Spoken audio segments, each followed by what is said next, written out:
This meeting of the Somerset Berkeley Regional School Committee at 6:05 p.m. due notice having been posted.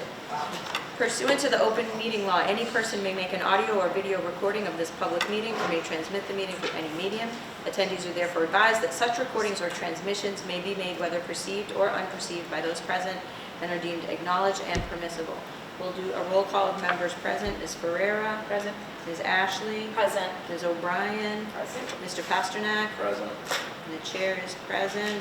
Also with us this evening are our Superintendent of Schools, Dr. Jeffrey Schoonover, our Chief Financial Officer, Ms. Raquel Peller, and our Director of Curriculum, Ms. Elizabeth Haskell, our Director of Special Education, Ms. Megan Ashton, our school principal, Dr. Susan Brelsford, and our recording secretary, Robin Baccaro. Would you please stand for the pledge?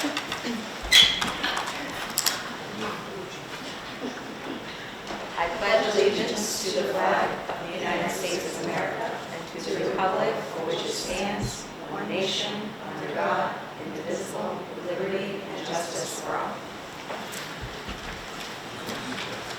Thank you, everyone. Please note that the next regularly scheduled meeting of this committee will be held on Wednesday, February 25th, 2026 at 6 p.m. here in the Somerset Berkeley Regional High School Library. The first item on the agenda for this evening was our student representative report. They weren't able to be with us this evening. Did they pass along any information, Dr. Schoonover, or should we just? Not to me, no. Okay, then that in the next meeting. The next item on the agenda is approval of the DECA trip to Boston. This is the DECA States overnight trip from March 12th through 14th. Do you want me to go through all the other sheets? Yes, so, go ahead. Where are we going? It's So, yeah, for approval for the DECA trip, it's from, as you mentioned, March 12th through the 14th. It is an overnight trip, so we'll be leaving here at 8:45 a.m. from the school, staying overnight at the Army Seaport Hotel on Thursday night. We'll be staying there Friday night, and then we'll be coming back here to the school approximately 2:30 in the afternoon on Saturday, 14th. We have, it's actually, we're down to 14 students, so we have 14 students going, and then myself and Ms. Bernston will be going as advisor chaperones. Does anyone have any questions for the principal? No, just DECA's a great thing, so looking forward to it. If there are no questions, I would entertain a motion to approve the DECA overnight field trip to Boston, March 12th through 14th, 2026. I'll make a motion. Second. Motion by Mr. Pasternak, seconded by Ms. Ashley. Anything further on discussion? Hearing none. All those in favor? Aye. Opposed? So voted. Great. All right, Thank great. you. Thank you Good very luck much. to all the. Thank you for all your work. Appreciate it. Thank you. Thank you. Congratulations. So we had 18 students in all, is that Yes. qualified for the states? I qualified, yep. Okay. And so, 4 for different reasons are not going. So, we have 14 going, so I think they'll do well. And they'll represent the school, you know, I'm sure they'll do an excellent job representing the school. And it's a great learning experience for them as well, so. Well, looking forward congratulations to to it. you and the kids. Thank you, appreciate that. Thanks. Come on back and let us know how it turns out. Definitely. Thank you. So the next item on the agenda is recognition of our January visionaries. The committee would like to recognize the following students: Joshua Ahola, independent; Kendall Altenberger, respectful; Louise Queso, resilient; Troy Faria, empathetic; Isaac Loro, academic; Lily Miss, respectful; Carolyn Morgado, empathetic; and Cole Pierce, digital citizen. Congratulations to those students. The next item on the agenda is public input for topics on the agenda. Do we have any public input this evening?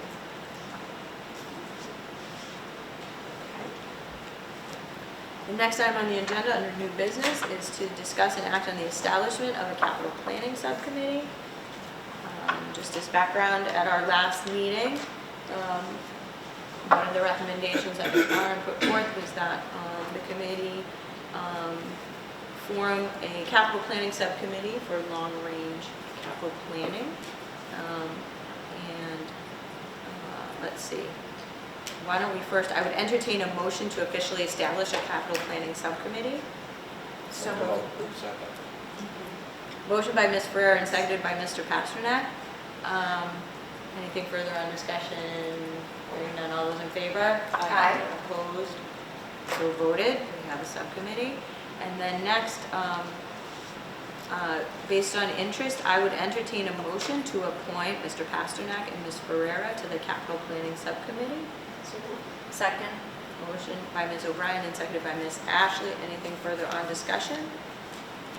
Your last chance to get out of it. Congratulations. Thanks. Don't bring up the vote. So excited for you. Got it. All right, hearing none, all those in favor? Aye. Opposed? So voted. Thank you both for agreeing to serve on that important subcommittee. Next on the agenda, in the superintendent's report, the first item is an overview of the January 24th strategic planning kickoff event. Dr. Schoonover. Okay, well, good evening. On January 24th, we had a great turnout of almost 65 members of our community, students, school committee members, town officials, parents, administrators, other community partners engaged for about a 4-hour session with us, really talking about looking at what's been working well, what our vision of the graduate is, reminding everyone of that, and then talking about what things we need to do more effectively or to stop doing, things that we need, practices we need to begin in order to help us achieve our vision by 2031. We had some amazing discussions. Our students, we had a couple of students at least at each table, and from Berkeley Middle School, Somerset Middle School, and from the high school. And they all contributed in fantastic ways, really adding to the discussion. And in the end, so we have some emerging themes. The work is not even close to being finalized, so we will engage with more focus groups with students, with staff, just to drill a little bit deeper and to really pinpoint exactly what our goals will be, our priorities, actions, and the metrics that we'll be looking at to measure our success. But some of the themes that were coming out pertinent to the high school, a lot of requests for just more relevance in student learning, whether it is experiential learning through internships, more pathways for students, career pathways, career prep, CTE programs, if we can offer, expand our CTE offerings, more early college experiences for kids. So there was a lot there. There was overall, across the 3 grade spans, more requests for world languages. So it was more of like, elementary school and middle school, but certainly also there were some discussions about just looking at the high school and what languages we offer and if there's an opportunity to expand that. A lot of positive comments about students feeling safe and a great sense of belonging and having adults they can trust. So, that was more like up through the lens of things that we need to continue doing well. But certainly there are opportunities also about addressing gaps in achievement gaps for students. Special ed was one of those areas, and there were some of the students, and I think some of the parents were also indicating just inconsistencies perhaps at some level in terms of expectations and rigor, depending on what classes they were in. But so those are some things that we need to look at, but for the most part, it's the themes were all about making the learning more relevant for kids and really preparing them for whatever stage comes next after they graduate from Somerset Berkeley, whether it's a college or a career. Questions? It was a great event. It definitely was. Very impressed with students too. It was good to hear the staff's ideas too. So kind of got parents' thoughts, staff's thoughts, and the students. So it was, as a school committee member, it was beneficial, I thought. So. And we did have a few parents who are teachers, educators, or yeah. administrators from other districts, and they were all surprised at the number of people who turned out on a Saturday morning to do the work. And it was as well. freezing. So it was So- a very cold morning. It was very cold morning. But It was everyone very- was wondering if they would be able to get that kind of turnout in their own districts if they were to try that. But this is the third time we've done it on a Saturday, and the third time we've had a really significant turnout of everyone, and everyone who's involved. So I'm thankful to everyone who showed up and contributed in a really positive way. More to come on that. More to go. The next item on the agenda, the superintendent's report, is an update on the FY27 state budget. Yeah, so we received the cherry sheets last week.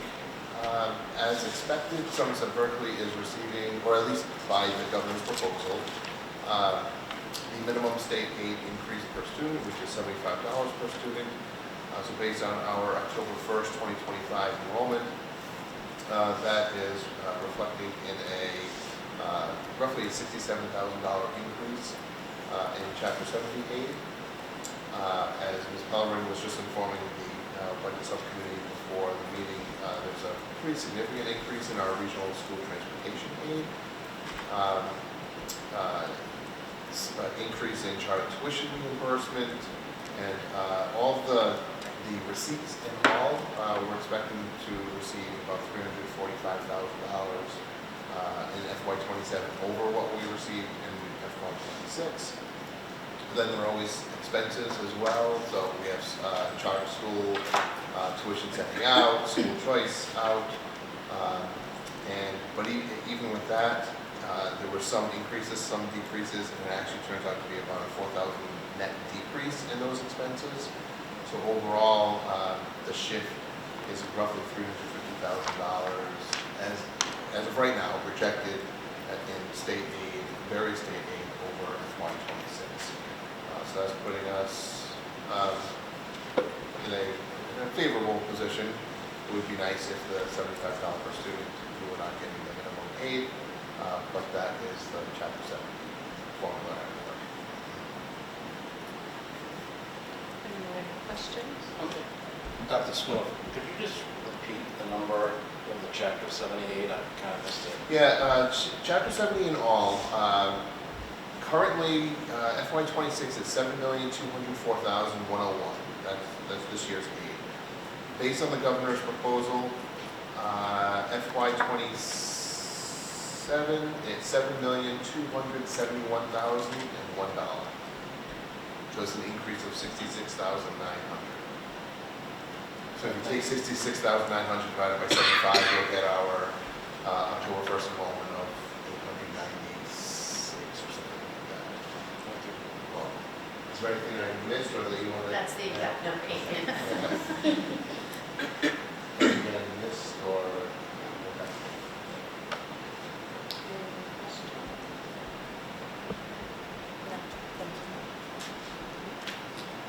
The next item on the agenda is a staffing update. Yes.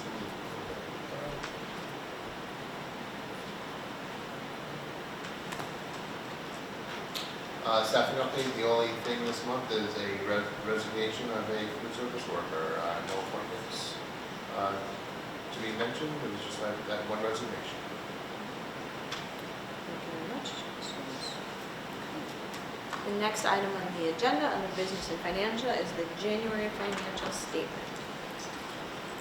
The January financial statement has us about 90% either expended or encumbered, which is committed to be expended. So of our budget of 21,000, year-to-date expenses are a little over 21 million, sorry, not 21 million.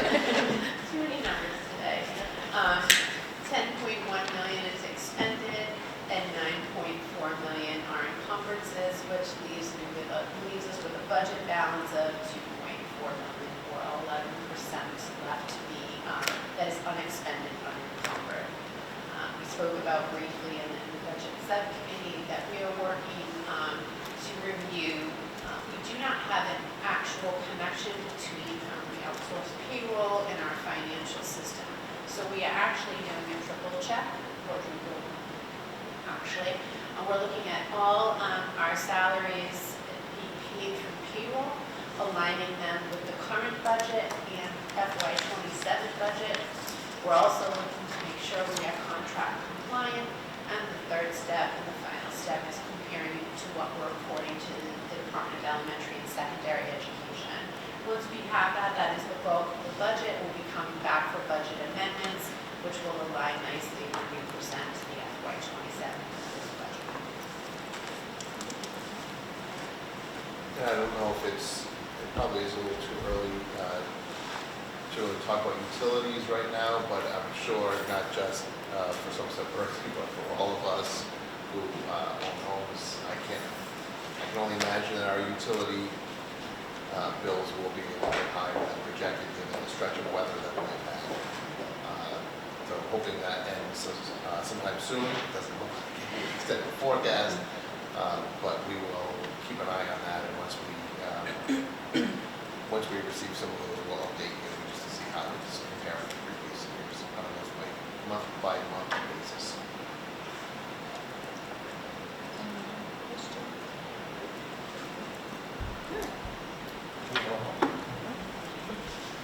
The next item on the agenda is budget subcommittee update. The budget subcommittee met this afternoon. I missed the first portion, so if you could certainly cover the special education. Sure. So this afternoon, the budget subcommittee met. One of the items on the agenda was a review of special education. We reviewed sort of the current staffing levels and talked about increases in need and level of service for some incoming students. Reviewed anticipated changes in placements and graduations. Reviewed a request of an additional special education teacher to support those needs. Discussed potential funding sources outside the operating budget.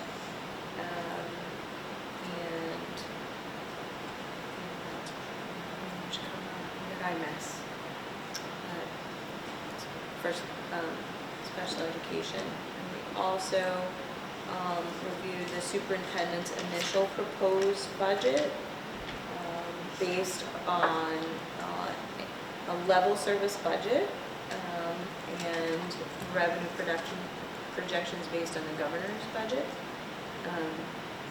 Recognizing that may change, we hope, for the good.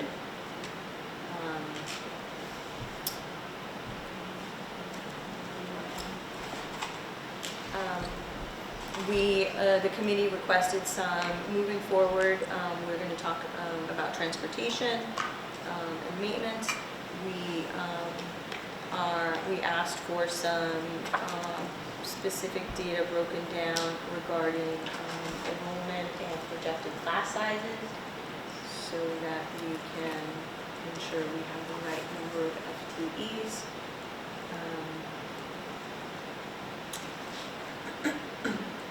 The picture at this point is still to be determined, but we recognize that with increases in contractual obligations, health insurance, two biggies, we are going to be, of course, as always in budget season, looking at having some difficult conversations about how we can provide the services that we need to within the resources that we will have. So the budget subcommittee will continue to work on that, and that's sort of when our next budget subcommittee meeting is.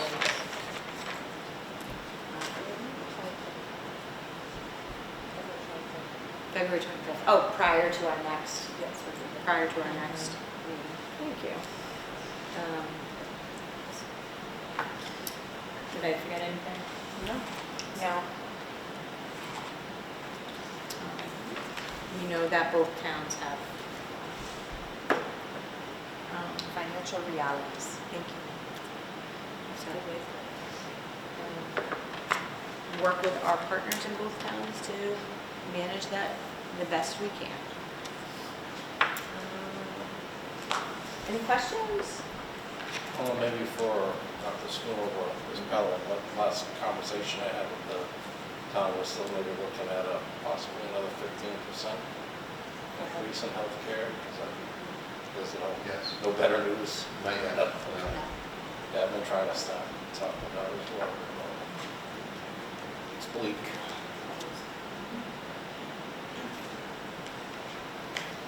The only thing I would just add about the classes, I know you've requested that information.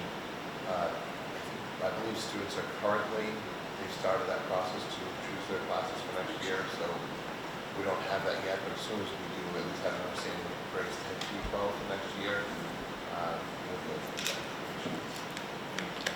And, again, that's not, the healthcare is not, to Somerset, I work in a local municipality too, and last I spoke with their pet committee, they're looking at around the same thing I heard from Somerset, so I think that's probably really good. If anyone who's watching is inclined, if you want to contact your state representative and advocate for increases in Chapter 7 B funding, that would be great. It would help us a lot.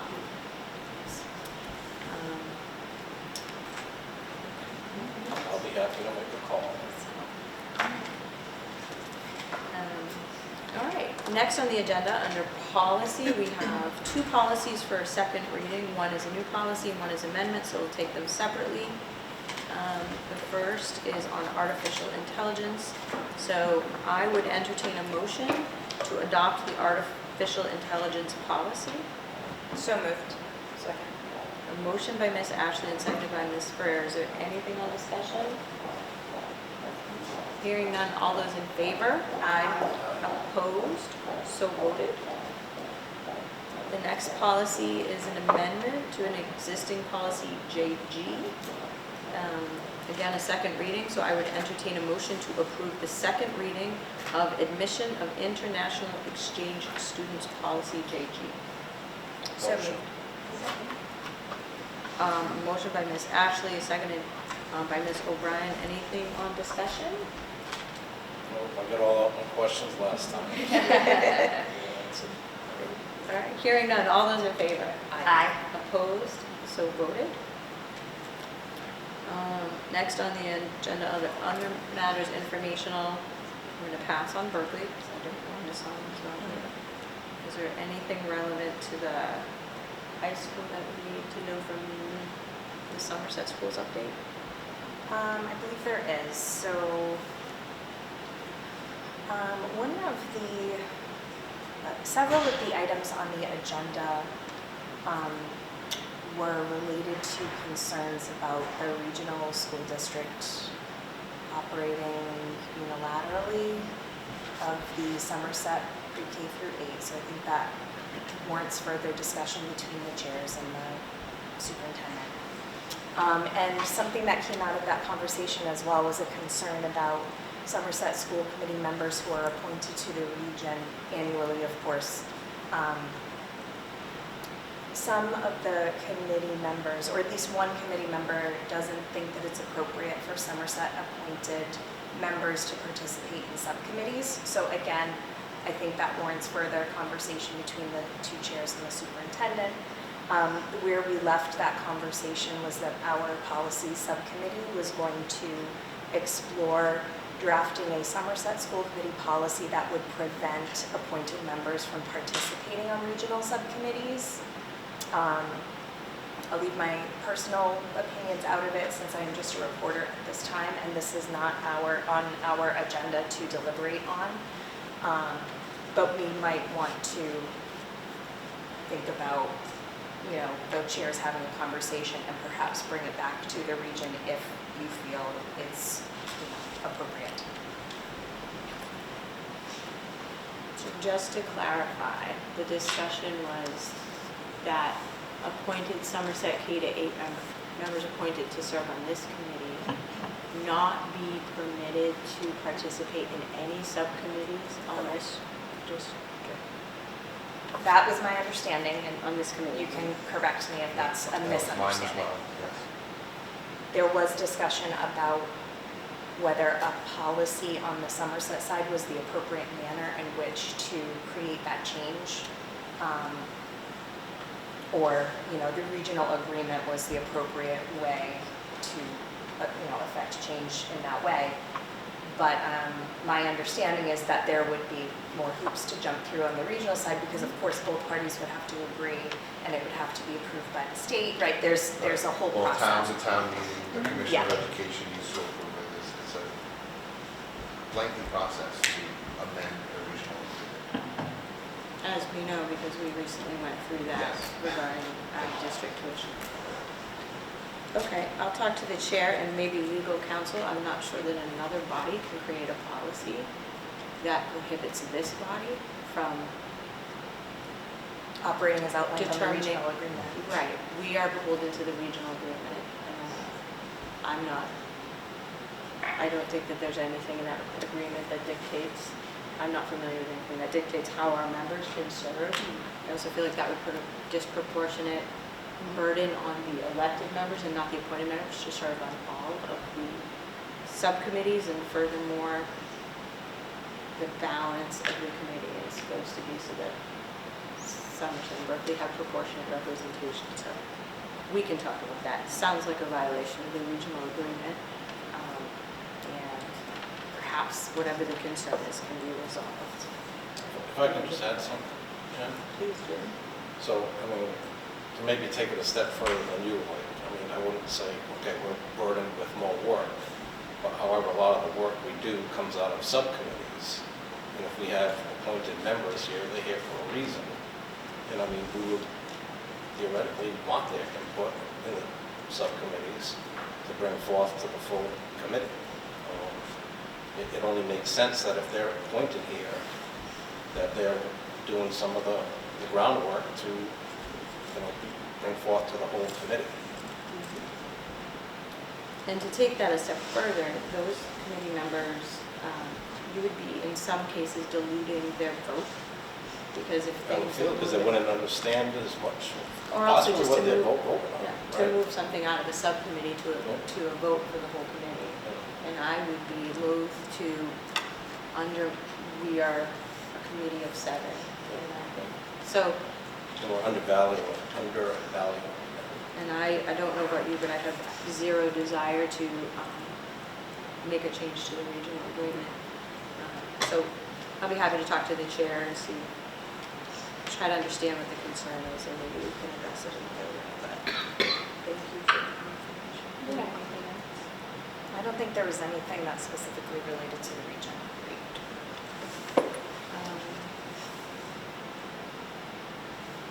Just, we appreciate our appointed members from both Somerset and Berkeley, and they are full-fledged members of this committee. Okay, next item on the agenda, topics not anticipated by the chair 48 hours in advance of the meeting. Do we have anything? I think we have plenty. Action items for future meetings. I actually have a little input here.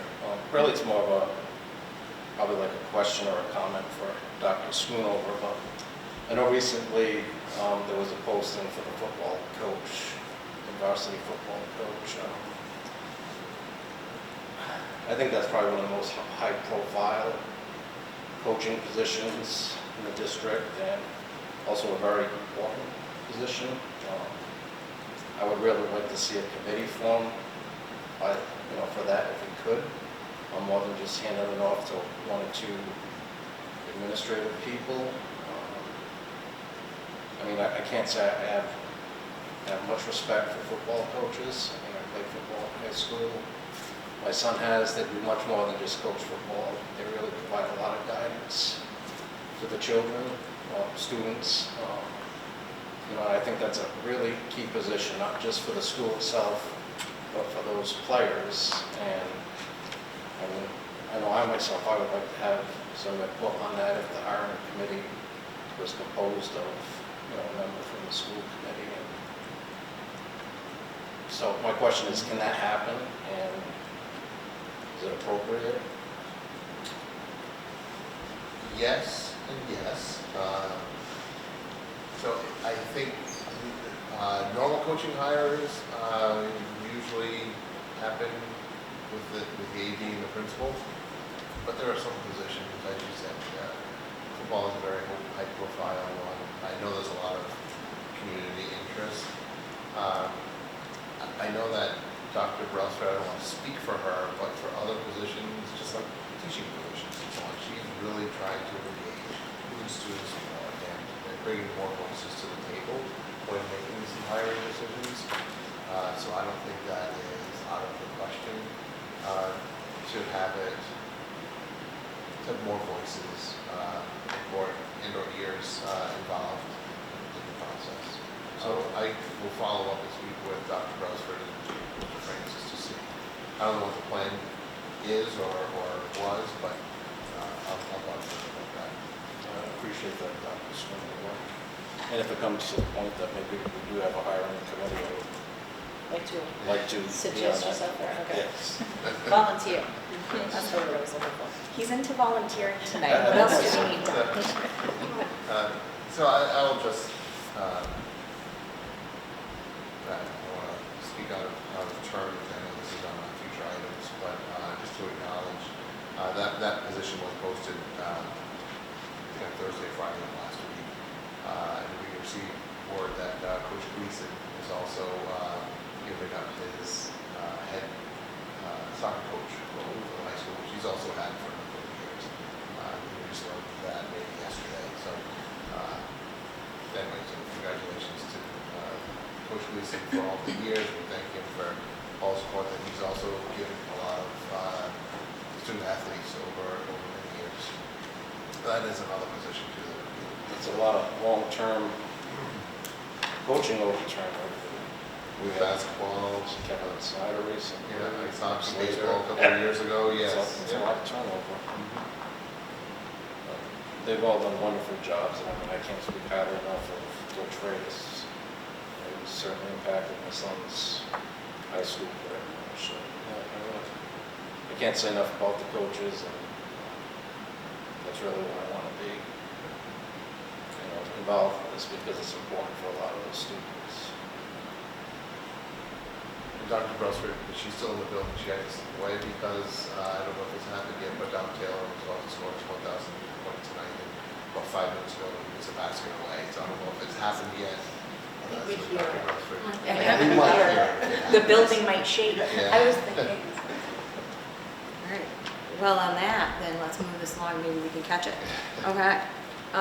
Any other action items for future meetings? If you think of anything after this meeting, just forward it to Robin, and we'll get it agended.